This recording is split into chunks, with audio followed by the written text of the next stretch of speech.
Lüksiyemizi tamamlaştırmaz hürmetlik vatandaş. Bugün Çislak 2019 yıl 4. ayının 30. günü, haftiga Seyşembe.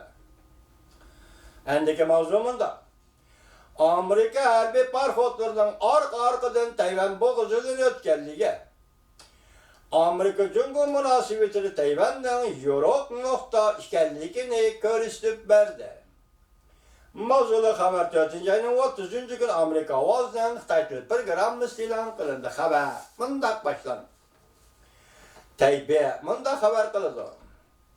Amerika harbi taraf mındak görsetti. Amerika'nın 2 tane harbi parxotu 28. günü Tayvan boğazından öttü. Bu arkalık Amerika'nın hindi en çok yan rayının erkin eşibitilgen rayın işgalliğini görsetti. Tahlilçiler mındak hesapladı. Amerika harbi parxotlarından Tayvan boğazından arkadan ötüşe Tayvan'dan allakaçan talaş tartış bulup atkan Amerika-Cungo münasebeti de yoruk nokta bulup kalğanlığını aşkarlap görüstüpedi.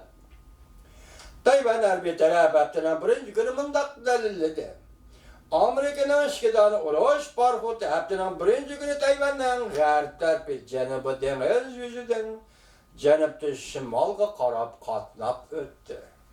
Reuters haber kılıp mındak görsetti. Bu 2 tane harbi parxot bu dercilik mukaddes kalkan, ya keçiringlar, bu dercilik mukaddes kalkan belgilik qovluğucu parxot ve William Lavernes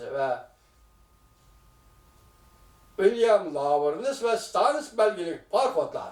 Bu harbi parxotlar Tayvan boğazını. Bu ötken yıl 7. aydan beri Amerika harbi parxotlarına 7. qatam Tayvan boğazından 7. qatam ötüşüdür. Reuters haber kılıp mındak görsetti. Cungo gerçi karşılık görsetmişim o 5 burcaklık bina bu stratejilik katnaş yoludan arka katnap ötüşünü ciddileştirdi. Bu haberde mındak hesaplandı. Bu katın harbi katnaş Amerika-Cungo münasebette tehama ciddileştirmedi da. Okşaşla Prezident Trump hükümeti Tayyip'i Beijing oturusideki sürkülüşler ciddileşivatkan bir peytte. Amerika hükümetinin Tayvan'ı kollaş, signali, tarqatqanlığı bolup hesaptınız Tayvan boğazıdan harbi parxotlarının ötken. Amerika Deniz Armiyası 7. skadronun bayanatçısı Kiley Doz bir parça bayanatı da bunda görsetti.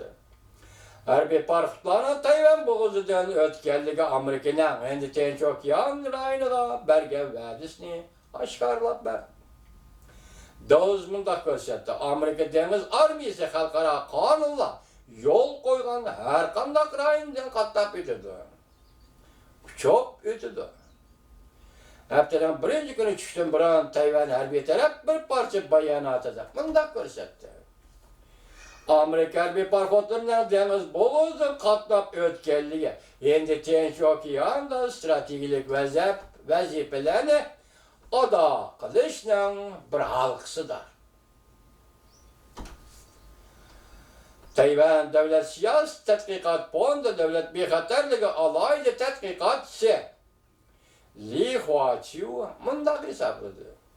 Amerika harbi parxotlarının Tayvan boğazından ötüşü, Amerika bilen Cungo'nun başka taraflardaki talaş tartışlarına münasebetli.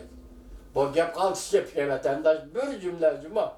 Şimdi de Amerika harbi parxotlarının Tayvan boğazından ötüşü, Amerika Cungo'nun oturusundaki başka taraflardaki talaş tartışlarına münasebetli. Bu gep kaltısı yapıyor. Normal kaltısı yapıyor. Münasebetlik 2019 yılı kirgenden keyin Amerika harbi parxotları arka-arkadan Tayvan boğazından ötüşke başladı. Yakından beri her ayda bir qatam ötüp atıldı. Ondan başka Fransa'nın harbi parxotu 4. ayının 6. günü 180 mil kemlikte Tayvan boğazından katnap öttü. Reuters munda qaşqarıldırdı. Bu qatim Avropa hərbi parxodlarının az uçuraydıgan bir ahvalda Tayvan boğazıdan qatnap ötkəndən keyin Tayvanның prezidenti Tsai Ing-wen 4-cü ayının 25-ci günü mətbuat qımındaq dedi bu da Fransiyanın hərbi parxodları Tayvan boğazı ötkəndən keyin. Tayvan boğazı bir xil xalqara soyuzudur, soyuludur. Her xil parxodlar ötüyü burada. Ben gördüğünüz mü bir yeri 4-cü ayının 25-ci günü. 4-cü ayının 6-cı gün. 4-cü ayının 6-cı günü 180 mil kenglikli Fransiya'nın hərbi parxodu Tayvan boğazını ütüptü. Endilikte 4-cü ayının 28-ci günü Amerika'nın iki hərbi parxodu Tayvan boğazıdan ötüptü vətəndaş.